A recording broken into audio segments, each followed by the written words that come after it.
Ke ma kin yadda ba abu mai kyau bane bude kai. Of course, To me yasa kike yi? Ganin dama. To ba hujja bace. Kawai dan ina so yi ne. Saboda me? Kuma da mawa na ce min karin yi zan ci gaba da yi. Wani da lalacewa. Haka ne ko ba haka ba? Mu dawo a cikin kani mutu. Mu dauki Rahama Sadau. Da yake tafi ki albarka. Tafi ki matsayi ma a duniyar fim. Ta je ta har Hollywood na Amerika. Ta je Bollywood na India. Har an yi fim da ita na Indiyanci ma tana ji. Ta fi ki turanci kuma ta fi ki kyau kuma ta yi aure.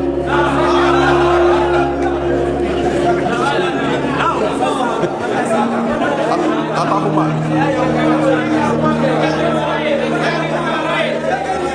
a ƙarshe abin da zan rufe da shi idan muka ɗauki irin Hadiza Gabon aka gabata da miji amma ka dubi duk interview da ake da ita in an ce me yasa baki aure ba yadda shi aisha aure lokaci ne in Allah kawo zan yi kaga mai hankali kenan ba ke ba mahaukaciya wani na sani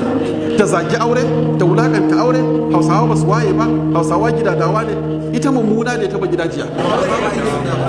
ba wanda ma zai aure ta kuma haka za ki lalace ki tsufa a daina amfani da ki a fim ki koma kina sai da goro da sigari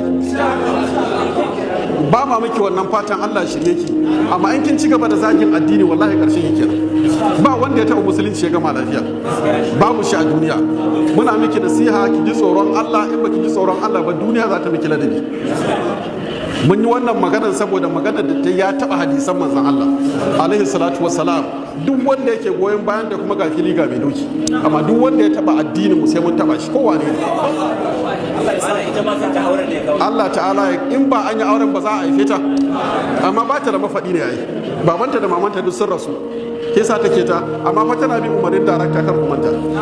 darakta zai ce tashi zauna ki ɓata rai ki hawaye duk za ta yi amma miji ne bauta ne wahala kaza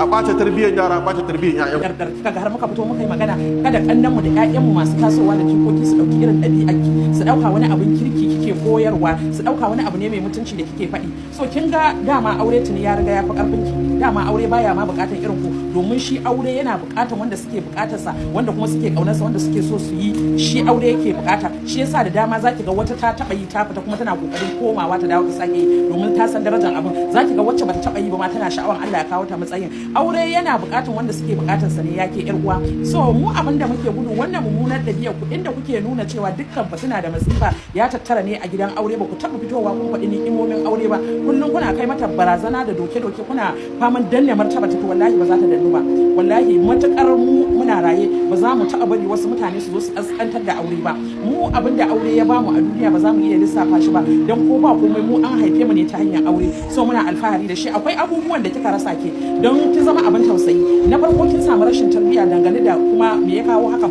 akwai rashin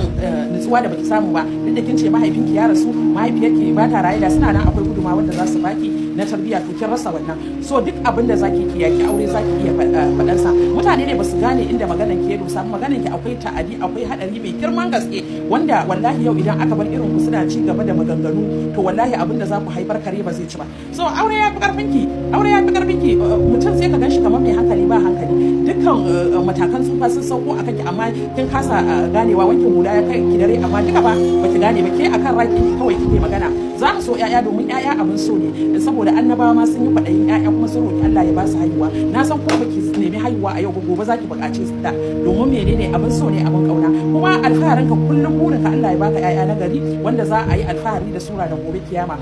yau idan kin karanci addini kin san ma meye addini ba za ki yi wa'annan maganganun ba da yawa ma a cikin sallah idan kin san meye farillan sallah da kuma abubuwan da suke cikin sallah yau bari in gaya miki ki yi sallah ma ki tashi ki wuce ba ki wa iyayenki addu'a kamar ma baki da ibada ne amma kuma kullum cewa kuke ku sha aure bai ba mu muna kaunarta muna santa kuma muna mata addu'a duk inda aure yake Allah ya sa albarka a ciki so aure ya fi karfin ki wala karki ce zancen wasa akwai yan uwanki wanda kuke sana'a daya ki duba ki ga irin daraja da kima da yanzu Allah ya yi wa Rahama Sadau ta shiga wani babban mataki kuma ta samu mutunci da karamci mai girma a tattare da ita so ina ga miki aure baya bukatun irin kuma domin ku a zuciyarku babu kuma ba za ku taba zama ku ce kuna so ba so ba wurin zaman ku bane ba za ku yi ba mu abin da muke tsoro kawai yadda za ku firgita mana yara su dauka wani abin kirki wani abin arziki kuke faɗe, shi yasa mu ma muke zuwa mu danyi muku raddi ta hanyar da ya dace. Kin yi maganganu na rashin da'a, na rashin nunawa baki ma san kanki ba a matsayin ki na mutum. Zan miki ma wani dan tuni kuma in nuna miki wani ci gaba da aka samu. Ki duba ki ga yaran nan na Alinugu, yara ne tsatsu, kina ganin yaran nan tsatsu ba taba kama su da wani abu na rashin tarbiyya ko rashin da'a ba. To kin ga kamar irin waɗannan yaran idan ka mutu za su yi maka addu'a, har ranar da su mutuwa za ta dauke su za su yi maka addu'a, saboda kana ganin su kasar sun samu tarbiyya din. Sai ke a taka nan aina idan aure zai iya rike, ai aure shi abin da yake so kulbari nutsu zauna wuri ɗaya shine abin da aure yake so. Ke kuma baki da shi, kin ga kenan ba ma layin ki bane da ke fito kin irin wannan maganganun, wallahi ba abin mamaki a ciki.